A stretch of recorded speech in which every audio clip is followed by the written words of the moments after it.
Hello friends, welcome back to my channel. Excel को बिल्कुल basic से एडवांस की तरफ सीखते हुए आज हम एक नई प्लेलिस्ट स्टार्ट करने जा रहे हैं, दैट इज एक्सेल वीबीए, या फिर आप इसको वीबीए भी बोल सकते हैं। दोनों टर्म्स हैं क्या, वीबीए या फिर एक्सेल वीबीए। आज की इस वीडियो में मैं आपको सारे बेसिक कंसेप्ट समझाने जा रही हूँ। आपने बहुत सारी टर्म्स सुनी होंगी, वीबीए, मैक्रो, वीबी, तो ये सारी टर्म्स है क्या? इसी कन्फ्यूजन को मैं आज इस वीडियो में आपकी दूर करूंगी। तो आप एंड तक मेरे साथ इस वीडियो में बने रहिए, क्योंकि वीबीए से रिलेटेड जितनी भी टर्म्स हम यूज़ करने वाले हैं वो आज की वीडियो में डिस्कस हो जाएंगे। तो आप एंड तक मेरे साथ इस वीडियो में बने रहिए। चलिए इस ट्यूटोरियल को स्टार्ट करते हैं।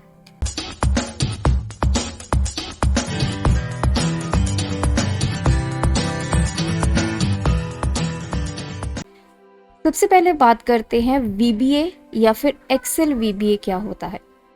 बात करूंगी मैं वीबीए। वीबीए एक ऐसी प्रोग्रामिंग लैंग्वेज है जो माइक्रोसॉफ्ट ने क्रिएट की। अब वीबीए की फुल फॉर्म क्या है? VBA stands for visual basic for applications. Application यहाँ पे क्या है? ये एक्सेल हो सकती है, एमएस वर्ड हो सकता है, पावर पॉइंट हो सकता है। जितनी भी माइक्रोसॉफ्ट की एप्लीकेशंस है इनमें से कोई भी एप्लीकेशन हो सकती है, और उस एप्लीकेशन पे एप्लीकेबल होगी आपकी विजुअल बेसिक, जो आपकी प्रोग्रामिंग लैंग्वेज है। तो अब मैंने एक्सेल वीबीए भी लिखा है, तो ये एक्सेल वीबीए क्या है? बेसिकली जो वीबीए है वो सेम है सभी एप्लीकेशंस के लिए। चाहे आप वर्ड ओपन कर लीजिए, चाहे आप पावर पॉइंट ओपन कर लीजिए, चाहे आप एक्सेल ओपन कर लीजिए, आपका वीबीए कोड जो है वो सेम रहता है। इसीलिए हम आज अपने यहाँ पे पढ़ने जा रहे हैं एक्सेल वीबीए। एक्सेल में आप कैसे कोड लिखेंगे, कैसे वो कोड एग्जीक्यूट होता है, कोड क्यों लिखा जाता है, और उसको लिखने की क्या एडवांटेज है। तो ये दो टर्म्स, चाहे आप वीबीए बोलें चाहे एक्सेल वीबीए बोलें, ये दोनों टर्म्स एक जैसी हैं। इनका काम एक ही है। अगर आपको कोड लिखना आ गया तो आप किसी भी एप्लीकेशन के लिए कोड को लिख सकते हैं। तो अब हम बात करेंगे वीबीए ही क्यों। देखिए, एक्सेल में हम इतने फॉर्मूलाज मैं आपको करवा चुकी हूँ। हमने टेक्स्ट फंक्शंस को स्टडी किया, हमने लॉजिकल फंक्शंस देखे, हमने फाइनेंशियल फंक्शंस देखे। बहुत सारे इनबिल्ट फंक्शंस ऑलरेडी एक्सेल में हैं। तो हमें अपना कोड लिखने की ज़रूरत क्यों है? हमें वीबीए की ज़रूरत क्यों पड़ी? सपोज कीजिए आपका एक काम है, आपने यूज़र से इनपुट करवाना है, मल्टीपल एंट्रीज इनपुट करवानी है, और आप चाहते हैं कि वो मल्टीपल जो एंट्रीज हैं वो एक ही साथ में बहुत नंबर ऑफ यूज़र्स एंटर करें। तो कोई ऐसा काम जो आपको कॉम्प्लेक्स लग रहा है और आपको समझ में नहीं आ रहा कि एक्सेल उस काम को कैसे करेगा, तो वो काम आप वीबीए की हेल्प से करवा सकते हैं। तो बेसिकली जितने भी आपके कॉम्प्लेक्स टास्क हैं वो आप इजीली वीबीए से करवा सकते हैं। सेकंड जो मैं आपको यहाँ पे पॉइंट बताना चाहती हूँ वीबीए को यूज़ करने का, that is your repetitive task. अब सपोज कीजिए आपने एक काम एक्सेल में बार बार करना है, तो उस काम को या तो आप बार बार उसका कोड लिखिए एक्सेल में, या फिर आप उसको एज अ मैक्रो बना के रख लीजिए। जब आपको उसको काम की ज़रूरत होगी तो आप उस मैक्रो को रन कर दीजिए। तो अभी आपको ये मैक्रो नहीं समझ में आएगा मैक्रो क्या है, तो अभी के लिए आप इतना ही समझ लीजिए कि एक कोड लिख लीजिए। उस कोड को आप क्या एक जगह पे सेव करके रख लीजिए, और जब भी आपको लगता है कि मुझे अब वो काम दोबारा करना है तो सिर्फ आपने क्या करना है, उस कोड को रन करना है और आपका वो काम हो जाएगा। तो जितने भी रेपिटेटिव काम हैं, रेपिटेटिव टास्क हैं एक्सेल में करने के लिए, वो सारे टास्क आप इजीली वीबीए की हेल्प से कर सकते हैं। नेक्स्ट जो पॉइंट है वीबीए को यूज़ करने का, that is to create new formulas. अब जितने भी हमारे इनबिल्ट फंक्शंस हैं या फार्मूलाज हैं, आपको लगता है कि कोई आपका ऐसा काम है कि इनबिल्ट फंक्शंस या फार्मूलाज वहाँ पे काम नहीं कर रहे और आप अपना एक फंक्शन या फार्मूला क्रिएट करना चाहते हैं, तो वो आप वीबीए की हेल्प से इजीली कर सकते हैं। And last not the least part, add-ins आपने देखे होंगे वीबीए में इनबिल्ट हमारे पास बहुत सारे एड-इन्स हैं, उनको हम यूज़ करते हैं। वो सारे के सारे एड-इन्स जो होते हैं वो हमारे वीबीए में ही डिज़ाइन होते हैं। अगर आप अपना कोई कस्टम एड-इन क्रिएट करना चाहते हैं तो आप वीबीए की हेल्प से कर सकते हैं। तो बेसिकली 4 मैंने यहाँ पे आपको मेजर ऐसे पॉइंट्स बताए हैं जिनकी वजह से हमें वीबीए की ज़रूरत है। तो उन चारों पॉइंट्स को मैं दोबारा रिपीट कर देना चाहती हूँ। To do a complex task, जो मुश्किल काम आपका एक्सेल को लग रहा है वो आप इजीली वीबीए से कर सकते हैं। To do a repetitive task, जो बार बार रिपीट हो रहा है काम, उसको आप वीबीए से कर सकते हैं। टू डेवलप न्यू फार्मूला, नए फार्मूलाज आप क्रिएट करना चाहते हैं। And last one is to create your custom add-ins, आप अपने नए एड-इन्स को क्रिएट करना चाहते हैं। तो ये तो बात रही कि वीबीए क्यों यूज़ किया जाता है। अब बहुत बार आपने ऐसी टर्म सुनी होंगी, वीबी सुना होगा, वीबीए सुना होगा, वीबीई सुना होगा, वीबीएस सुना होगा। तो ये सारी टर्म्स क्या हैं? वीबीए करने से पहले हमें ये टर्म्स क्लियर होनी चाहिए कि इन टर्म्स का मतलब क्या है। तो वीबीए मैंने आपको ऑलरेडी बता दिया है, विजुअल बेसिक फॉर एप्लीकेशन। तो देखिए इसके नाम से ही पता चल रहा है, ये जो ए लिखा हुआ है लास्ट में, that is visual basic for application. कोई पर्टिकुलर एप्लीकेशन के लिए जब हम कोई कोड लिखते हैं तो वो किस प्रोग्रामिंग लैंग्वेज में लिखा जाता है? VBA। तो ये जो VBA होता है, it's a part of your application program and it can not work alone. ये अकेला काम नहीं कर सकता, इसको कोई प्लेटफॉर्म चाहिए काम करने के लिए। जैसे उसको एक्सेल की रिक्वायरमेंट है, एक्सेल होगा तो आप इसमें कोड लिख सकते हैं, वर्ड होगा तो आप इसमें कोड लिख सकते हैं। कोई पर्टिकुलर एप्लीकेशन होगी, उसी में जाकर आप ये काम कर सकते हैं। वही मैं अब बात करूँ VB क्या है? आपका विजुअल बेसिक। ये एक ऐसी प्रोग्रामिंग लैंग्वेज है जिसको किसी भी प्लेटफॉर्म की या फिर किसी भी एप्लीकेशन की ज़रूरत नहीं है काम करने के लिए। ये स्टैंड अलोन एप्लीकेशन है, ये अकेली ही काम कर सकती है। VB, इसको एक्सेल, वर्ड, पावर पॉइंट इसकी रिक्वायरमेंट नहीं है, लेकिन VBA को एप्लीकेशन की रिक्वायरमेंट है।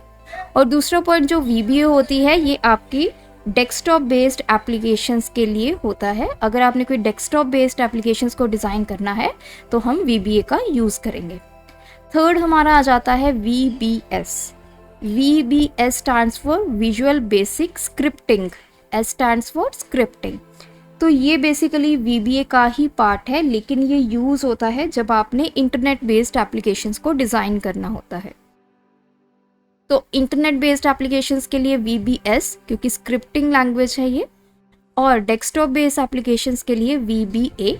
और अगर आपको कोई इंडिपेंडेंट ऐसा लैंग्वेज चाहिए जिसमें आप अपने प्रोग्राम्स को डिज़ाइन कर सको, तो तब आप यूज़ करेंगे VB। इसी के साथ में आपको VBE एक ऐसी टर्म होती है, वो होता है विजुअल बेसिक एडिटर। बेसिकली वो एक एडिटर है जिसमें आप एक कोड लिखते हैं। तो जैसे हमारा VBA क्या है? एक एडिटर है, इसके अंदर आप कोई भी कोड जो है लिख सकते हैं। जब हम C++ लिखते हैं तो हमें देखिए, जब भी प्रोग्रामिंग लैंग्वेज लिखनी होती है तो हमें कोई एक प्लेटफॉर्म, एक जगह चाहिए होती है जहाँ पे हम वो प्रोग्रामिंग लैंग्वेज लिखते हैं। तो वो जो इंटरफेस होता है उसको हम एडिटर बोलते हैं। तो VBE जो होता है वो विजुअल बेसिक एडिटर होता है। अब बात आती है how to install VBA। VBA आपने यूज़ करनी है क्योंकि बहुत सारे एडवांटेजेस हैं, लेकिन इंस्टॉल कैसे करेंगे? तो घबराने की बिल्कुल ज़रूरत नहीं है, एक्स्ट्रा से कोई भी इंस्टॉलेशन नहीं है। आपने माइक्रोसॉफ्ट ऑफिस इंस्टॉल कर लिया, इट मीन्स ऑटोमेटिकली आपकी जो VBA है वो इंस्टॉल हो गई है। सिर्फ आपने, जैसे हम रूटीन में एक्सेल को ओपन करते हैं, उसी तरह आपने एक्सेल को ओपन करना है और वहाँ पे आपको VBA की ऑप्शन मिल जाएगी। ये मैं आपको नेक्स्ट वीडियो में बताऊँगी कि VBA आपने कैसे ओपन करना है, क्या VBA का इंटरफेस है, उसकी जो विंडो है उसके कितने पार्ट्स हैं। तो ये हम पूरा नेक्स्ट वीडियो में डिस्कस करेंगे। लेकिन आज की वीडियो में आप इतना समझिए, VBA को अलग से इंस्टॉल करने की ज़रूरत नहीं है। एक्सेल है, या फिर माइक्रोसॉफ्ट ऑफिस है आपके पास तो VBA ऑलरेडी है। एक्सेल के लिए भी, वर्ड के लिए भी, पावर पॉइंट के लिए भी, जितने भी आपके माइक्रोसॉफ्ट की एप्लीकेशंस हैं सबके लिए ऑलरेडी VBA इंस्टॉल हो चुकी है। अब कहीं से आपने सुना होगा वर्ड मैक्रो, मेरे से भी सुना मैक्रो को। मैक्रो क्या है? मैक्रो देखिए एक ऐसा पार्ट है या फिर आप कह सकते हो एक ऐसा कोड है जो कि VBA में लिखा जाता है। It is an object oriented program. Object oriented मतलब ये हमेशा ऑब्जेक्ट्स के ऊपर काम करेगा। जो हमारा एक्सेल है वो भी एक ऑब्जेक्ट है। एक्सेल के अंदर वर्कबुक है, वर्कशीट है, फंक्शंस है, सेल्स है, सब कुछ क्या है? हमारे ऑब्जेक्ट है। तो मैक्रो क्या है? कुछ लाइंस या कुछ लाइंस का कोड जो आप लिखते हैं VBA में, उसको हम बोलते हैं मैक्रो। सपोज 5 लाइनें मैंने लिख दी हैं प्रोग्रामिंग लैंग्वेज की, तो उसको मैं क्या बोलूँगी? एक मैक्रो। लेकिन मैक्रो से हमें कोई यूज़फुल रिजल्ट मिलना चाहिए, तो वो तभी मैक्रो कंप्लीट होता है जब उससे एक प्रॉपर हमें रिजल्ट मिल जाता है। जैसे मैंने इनिशियली आपको बताया था कि VBA की ज़रूरत क्यों पड़ी हमें रेपिटेटिव टास्क करने थे, इसलिए हमें VBA को यूज़ किया। तो अगर कोई ऐसा काम है एक्सेल में जो आपको बार बार करना है, तो उसके लिए मैं एक कोड लिख लूँगी। उस कोड को मैं क्या बोलूँगी? मैक्रो बोलूँगी कि मैंने मैक्रो लिख लिया है, उसको लिख के सेव कर लिया है। जब भी अब मुझे वो टास्क करवानी है दोबारा से, तो मैं सिर्फ उस मैक्रो को रन करूँगी, मुझे दोबारा से उसको लिखने की ज़रूरत नहीं है। तो इसको बोलते हैं macro. That is a piece of code written in any programming language. तो जो मैक्रो है इसके बहुत सारे नाम हैं। इसको सब रूटीन भी बोला जाता है, इसको प्रोग्राम भी बोला जाता है, इसको प्रोसीजर भी बोला जाता है। तो ये सब नाम आपके मैक्रोस के हैं। तो कहीं पे आप सब रूटीन देखें, प्रोसीजर देखें, प्रोग्राम वर्ड देखें तो घबराइए मत, वो क्या है? मैक्रो है। मतलब एक कोड लिखा गया है किसी लैंग्वेज में। तो आई होप आज की वीडियो में आपको समझ में आया VBA क्या होता है, एक्सेल VBA किसे बोला जाता है, मैक्रो क्या है, डिफरेंट हमने वर्ड सुने, VB, VBS, VBE, VBA, इन सब में क्या डिफरेंस है, एंड मोस्ट इम्पॉर्टेंटली हमें VBA की रिक्वायरमेंट क्यों है। और एट दी एंड मैं आपको बता देना चाहती हूँ कि VBA कौन सीख सकता है, इसके लिए क्या कंडीशन है। तो देखिए, जिसको भी एक्सेल की बेसिक नॉलेज है या किसी को एक्सेल नहीं भी आता, वो भी VBA इजीली लर्न कर सकता है। तो इसके लिए कोई ऐसा नहीं है कि आपको एक्सेल में एक्सपर्ट होना चाहिए, एडवांस फीचर एक्सेल के आने चाहिए, पाइवट टेबल आना चाहिए, आपको पावर क्वेरी आनी चाहिए। नहीं, आपको बेसिक भी पता है या फिर बिल्कुल नहीं पता, then also you can learn VBA। तो आज के वीडियो में इतना ही। मिलेंगे आपको नेक्स्ट ट्यूटोरियल में, जिसमें हम VBA के इंटरफेस को एक्सप्लोर करेंगे, विंडोज़ के पार्ट्स देखेंगे। तब तक के लिए आप मेरे चैनल पर जितनी भी मेरी प्लेलिस्ट हैं उनको चेक कर सकते हैं। Thanks for watching this video. Keep supporting us.